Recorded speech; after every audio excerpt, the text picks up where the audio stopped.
Welcome to Dance Fit Biz Builders. I'm Orit, dancer, instructor, and proud owner of a thriving belly dance fitness business. And in this podcast, I'm giving it to you straight, sharing what it takes to kickstart and grow your dance and fitness business for the success you deserve. Whether you're a seasoned instructor, a passionate performer, or dreaming of turning your love for dance and fitness into a thriving career, you're in the right place. Lace up those sneakers and pull on those dance shoes and get ready for truth smacks, tips, and inspiration. Let's do this. Hey there, and welcome to Dance Fit Biz Builders. I'm Orit, and I'm here again with Marissa. It's good to be here. So we're doing things a little differently today. We're going to be bitching. In the kitchen. Are you ready? Cooking up some bitching. And what are we bitching about today, Marissa? Shit. Well, I mean, let's be real. Between the two of us, we've got like 50 years of experience, in the industry. We've seen a lot. Now are we talking about the dance? Belly dance or fitness or everything? Both. I mean, I guess, right? Okay. Yeah. I don't know that I've been in the belly dance industry as long as you have. I've been in fitness a long time. But then I've also been in the performing arts a long time. And there's very similar themes that come about in this stuff. I'm definitely pissed off about stuff. How about you? All right, I'll go first. Yeah. What are you pissed off about? Okay, I'm going to bitch about this. And I'm going to talk about teaching. I dislike it when another instructor gets the position just because they looked a certain way or they performed a certain way, not because they taught a certain way. And from my experience, I did not get the job because I wasn't as outgoing or as flamboyant, but my teaching was on point and I really felt like I was super professional, whereas the person next to me was just more about watch me, I'm putting on a show, and they got it. Oof. And so I feel like it's unfair, and I think it still goes on today. And I'm super passionate about student-centered teaching. It's I think you really have to have a good balance between teaching professionally, having a great system behind you everybody feels successful, and performing. What do you think? Yeah. Oof. I know. I mean, how I'm relating through that today, because we're a little bit more on the seasoned side. Yeah. And I think we've also, in some respects, we have our place because we're seasoned, but we've also lost our place. There's ageism. Yeah. And it's still that thing about looking a certain part. Look, when I decided to let my gray grow in, I knew, and thank you, but I knew it was very rebellious and that it would exclude me. I would never dance at a restaurant with gray hair. Never. Okay. So I get it, right? Have you tried it? No, I wouldn't even bother. Okay. Really? But see, you don't know. You don't know. I know. Come on. How many gray-haired belly dancers do you see out there? I mean, but yours is funky. I know a lot of young girls are dyeing their hair gray. But they're young. I'm not. But you're hot. Oh, girl. I don't know. I think it's real that there are skills that are skin deep and sometimes they're not respected. And some of those skills can come with age or experience. And sometimes you can have a highly trained teacher or dancer that's going to lose the part to someone who might not have as much experience or education, but they presented or they fit the part, that someone was looking for. It's out there. I don't really know the answer to it. I hope the sun is big enough to shine on all of us and we all kind of find our place and find our lane. But I mean, especially Sharkey, our instructors are top notch. Yeah, they are. They know their shit. They're trained really thoroughly. And no, I'm not saying there aren't other great teachers out there. There are. Yeah, of course. And we all have something to learn from someone.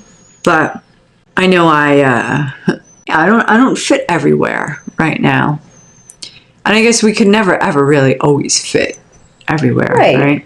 Right. That's true. You know what my bitch is? What?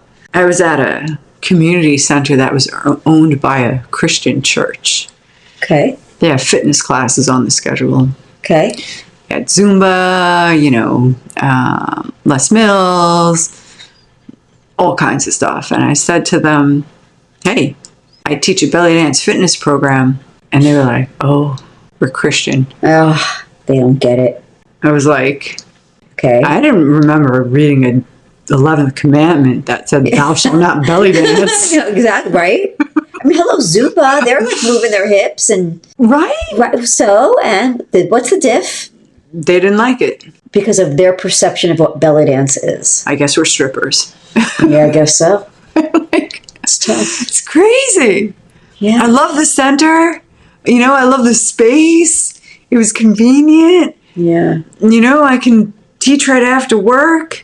The spot was open on the schedule. It was like a prime time. And look, not to toot again, right? No one's tooting their own shit here. But I'm like, do you know that you're talking to a master instructor who wants to come teach here? Did they not hear belly dance with fitness? Like, I think they just heard belly dance and they were just like, oh, you must worship the devil too. Like, what? And I'm like, I teach very anatomical. I don't say shake your ass. That's not what a shimmy is. You wiggle your knees, right? Yeah, exactly. And we've become really conscious of the way we teach. Yeah.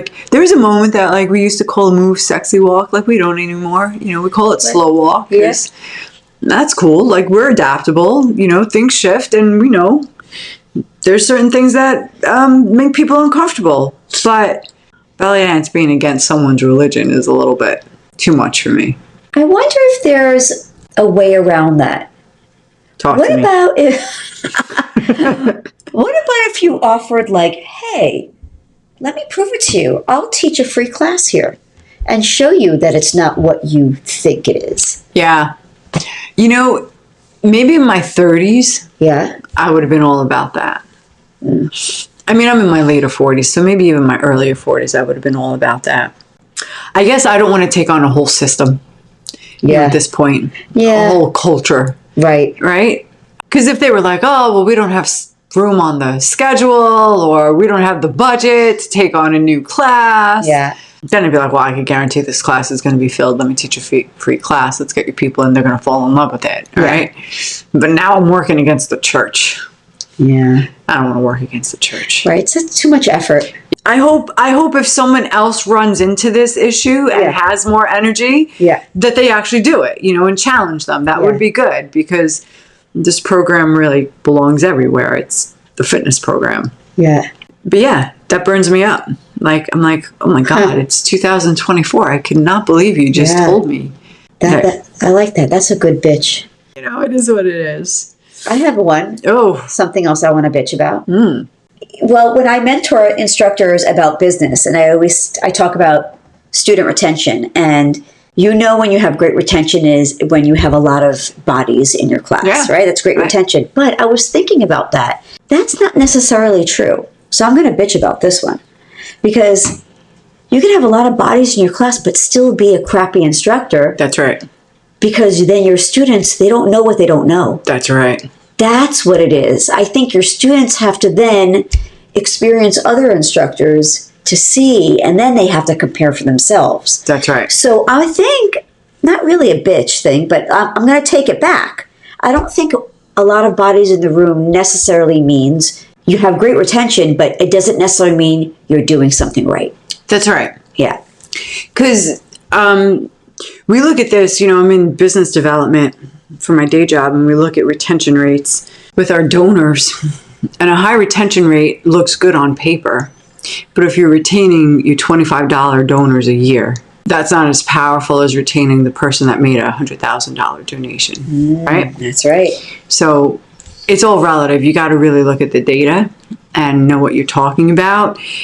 And here's the other thing. I don't want a room full of students who can't dance. I want a room full of students who can dance. Yeah. So you could have 30 people in class, and if only 2 or 3 are able to follow the instructor, Right. trust me, those 27 other people are just warm bodies. Yeah. They're not there. Yeah. And neither are you as a teacher, honestly. Yeah. You're somewhere else. So one amazing student is all it really takes to get started. Yeah. Right? Someone who loves it, someone who's, really working with you and following, they'll help you grow it, right? They'll get other people in the door for you. Yep, that's true. Someone who loves you is going to make sure that you last. Yes. And they'll tell more people. Yeah. I have one. Oh. Yeah, it's now it's starting to brew a little Yeah. bit. Okay. Anyway, I'm just going to make a statement. There's been plenty of times where I was not chosen to present. Whether it was at a fitness convention or belly dance convention, what have you. I think, and I think this relates to what Marissa had said in our previous podcast. Do the thing. If you want it, you do it. Is create your own fucking opportunities. Oof. If you can't get the thing, if no one has given you that opportunity, you have to do it. Man, you're the walking example of that. Yeah, amen. So I'm bitching about not being able to get the opportunity, but I am happy that I did the thing and did it myself. So, and that's something where I can bitch about, right? Like that immaturity, in a way. When people want something and they don't understand it's manifesting and happening right in front of them, but slowly. People want instant gratification. Like look at where you were. You wanted to be dancing in New York City, and then you were teaching at Alley. Well, you were dancing in New York City, my friend, running this huge belly dance business. You got there, but how long did it take? So I'm bitching about people that don't have patience. Oh, I like that. The long game. You gotta love the long game. Otherwise, you're not gonna make it in this business. No, right. And you gotta know what you're really in love with to begin with, to know if the thing is really manifesting or not. When people are chasing like superficial things, I think they lose patience because the thing is fleeting anyway. So yeah, but you do have to make your own opportunities. I'm bitching about people who don't know how to say yes. Like, I get it. We're all about today being able to say no. Like, and no is a great word. It's a complete sentence and you need it for boundaries and protection. Okay. Correct. Mm-hmm. I can't tell you how many times someone asked me to show up to do something and I said yes. Great. And I showed up to cover a class in a studio I'd never been to teach a group of students I've never met before, to teach in a genre I wasn't formally trained in, to teach at 8 a.m. on a Saturday. I showed up for all of it. I love it. I showed up for all of it, and it was uncomfortable. Yeah. But now, man, I've got nerves of steel. Yeah. Great. So I do, now I'm at I think saying no, you kind of have to earn it, right? Mm-hmm. It is a certain maturity where you get to be choosy with your energy and what you really want to do with your time. But to get seasoned like us, yeah, man, you got to be saying yes a lot, and you got to be showing up. Absolutely. Yeah. Give me one of your bitches, girl. Okay. Everybody knows this. I talk about it a lot. I don't care. When people don't teach to the beat. Boom. As a musician, that is my biggest bitch. I said it. And, I'm with you. And you guys know my reasons why I feel like teaching to the beat is so much more effective. I don't think I have to repeat it. Should I repeat it? I don't know. Say it louder for the people in the back. So many reasons. 1, it makes people successful. 2, it allows the student it allows you to be more flexible as a teacher. You're not a slave to the song structure. You're not playing catch up, right? When you teach to the beat, you can repeat until your students get it. So do you see the flexibility there? The other thing is that you don't have to memorize and learn 10 to 15 different songs, choreographies. All you have to come in knowing one routine that'll take you maybe 20 to 30 minutes to learn, but it's just one routine that you repeat over and over again by adding on. And the repetitiveness is the drilling, and that's what makes people successful and keep them coming back. Also, you are making them successful right from the start, as opposed to having students needing to come in week after week to remember the song, to the structure of the song. What else? Your prep time is cut in half. Yeah. So you're getting paid what you deserve. Yeah. Yeah, I mean, I kind of giggle about what I get paid to teach. You know, oftentimes I roll out of bed 10 minutes before I have to teach. But again, it's repertoire that's stored in my body, right? Right, that's right.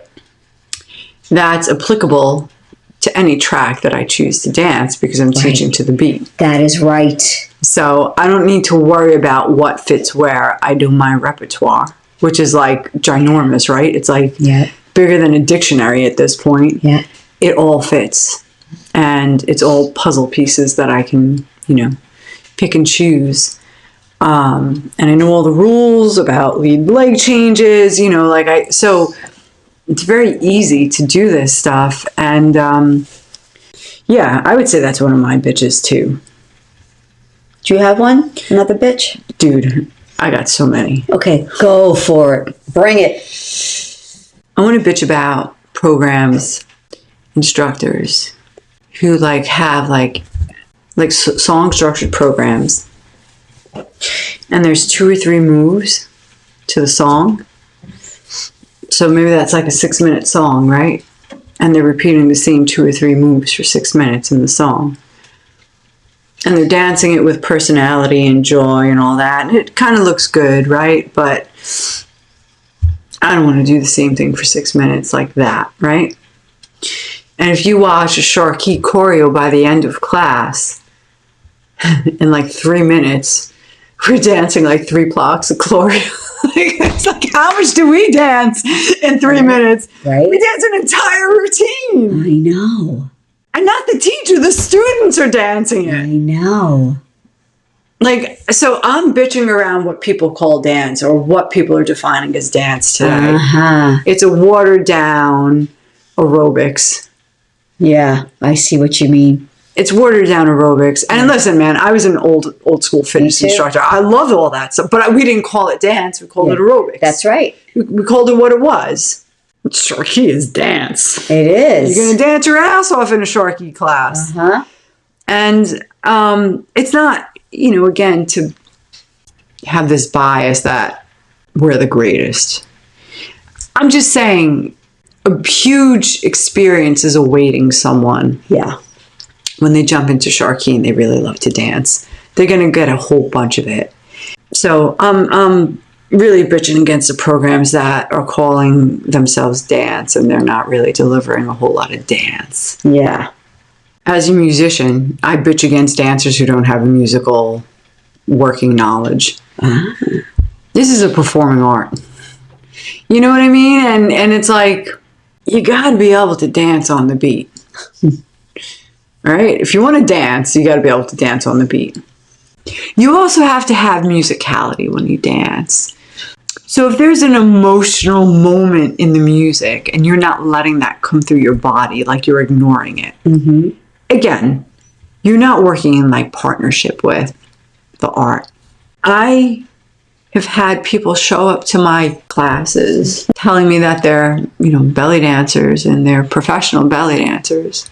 They get a sourpuss on their face in the first 5 minutes because they can't keep up. They're not in shape. Yep. They're not conditioned to dance like that.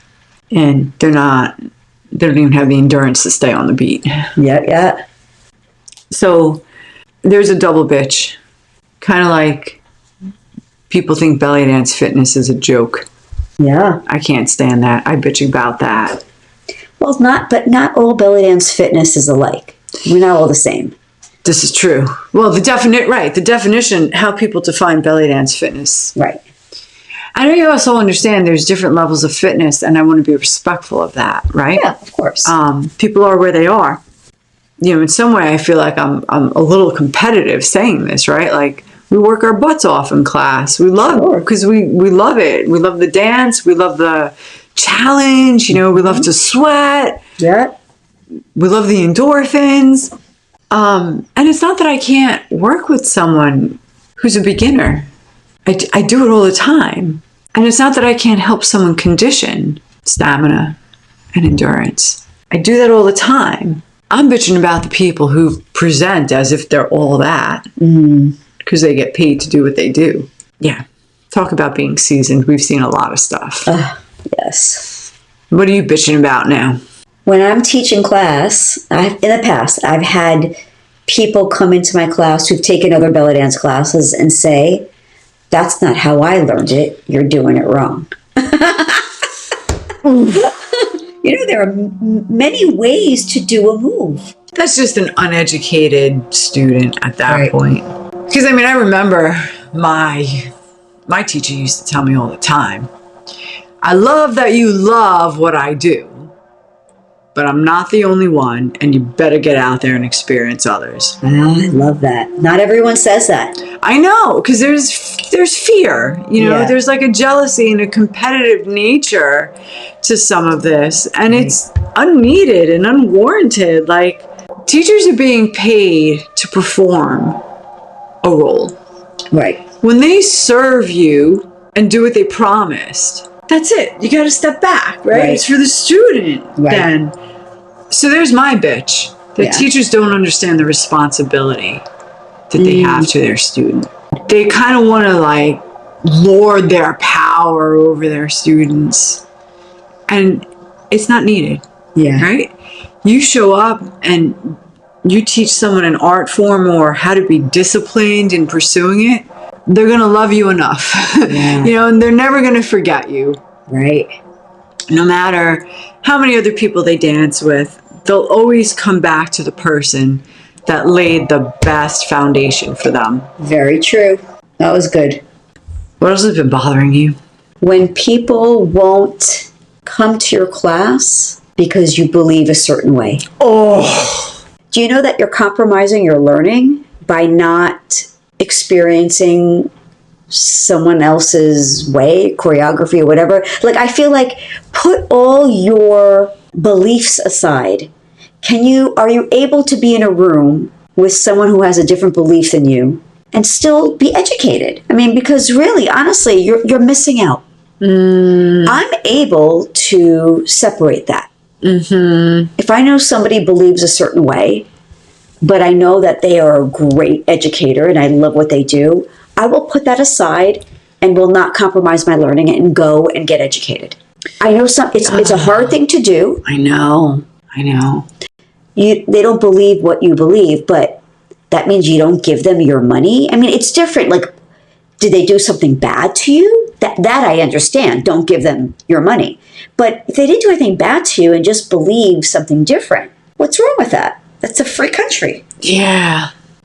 Well, I mean, there's my bitch in and of itself that, like, it's a slippery slope because I understand politics simply means of the people, and there's so many people that we have all different kinds of beliefs, and so you can say that dance has become politicized. And to a certain extent, it always was because it's of the people, right? But there is something deeper going on with all of it where I feel like the art form is in jeopardy of being shared with like joy. And now it's being shared with fear. Yeah. You know? And we're trying to be so sensitive that we're overly sensitive. And it's very difficult to show up with your personality. And, you know, it's almost like we're starting to suck the joy out of it. And this is just about people coming together. Yeah. To move their bodies and enjoy some music. And it's so bizarre because I think of my experience as a music student. I mean, I had to play so many different pieces from composers to learn the style and the period of music. And some of them did some bad shit, these composers. And some of them believed different things than I did. It was still part of the curriculum. I had to learn it. The political aspect of it was erased. And the focus was just on the music. And I don't know why in dance now, the focus is not on the movement. The focus is like, where did it come from and who owns it? And that's scary. So, yeah, I'm kind of bitching about how hostile the environment seems right now to just show up and dance and teach. Yeah, it's pretty tough. What else you got going on? Okay, I'm going to continue with that. I'm going to be bitching about how some people online are mentioning that if you don't speak out about a certain thing that's going on, then you should not be dancing. You don't deserve to be doing this art form. And why I feel that is not right, because one, that is not fair. People protest, people speak out, people believe in their own way. You don't have to be vocal on social media and be seen to be...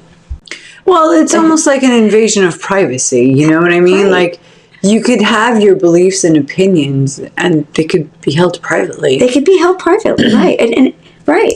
And I can be showing my support in different ways. Mm-hmm. Maybe not on social media, but maybe donating to a private company. Yeah. And you don't have to know about it. Right. Yeah. Well, I'm kind of bitching about where we are today with the misuse of social media. I don't know why someone would deserve not to dance. It's like crazy. And yeah, people are just so angry right now. How about you? You're next.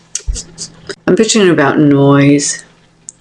Noise happens on social media, but I also see it happening in teaching, like extra talking, extra waiting around while the music plays, right? Because then the music is just noise. You're not dancing to it and using it as your tool. I'm over inundated with listening to a teacher talk for 15 minutes while explaining a move. Right. It's really noisy to me. Do you have any others? I'm going to bitch about when people say they don't have enough money to do the thing. Or, for example, before I get certified, I have to lose 10 pounds. Or before I join a gym. Why wait? Yeah. And we were talking about there's a cost to waiting. You could lose the opportunity. And when you don't, or when you hire a coach, if people want to hire me to help them with their business, don't wait. Use me, because don't wait 3 months until you have money to pay. Use me so now you can get the money because you've made money in your business. Do you understand how that works? Yeah, I mean, it's right. And so everything's an exchange. So I feel like people just aren't willing to let go of something to get something sometimes. But yeah, the cost of waiting is really detrimental in so many ways when there's a full-on yes. You know, there's never going to be enough money. I know. There's never going to be enough experience. We're always going to want more. But the only way to get more is by doing the thing. Yeah. Yeah. I'm trying to think if I have any others. I mean, I'm sure I do, but I kind of have a bitch about bitching itself. Okay. Sometimes I think we don't bitch nearly enough because we want to be professional, right? And we want to be respected. And be that as it may, we have stories to tell, right? We have experiences. And if us seasoned folk don't share these experiences and these bitches and these frustrations and these hardships and these challenges, I think it actually alienates, the younger generation that's going to go through all of them.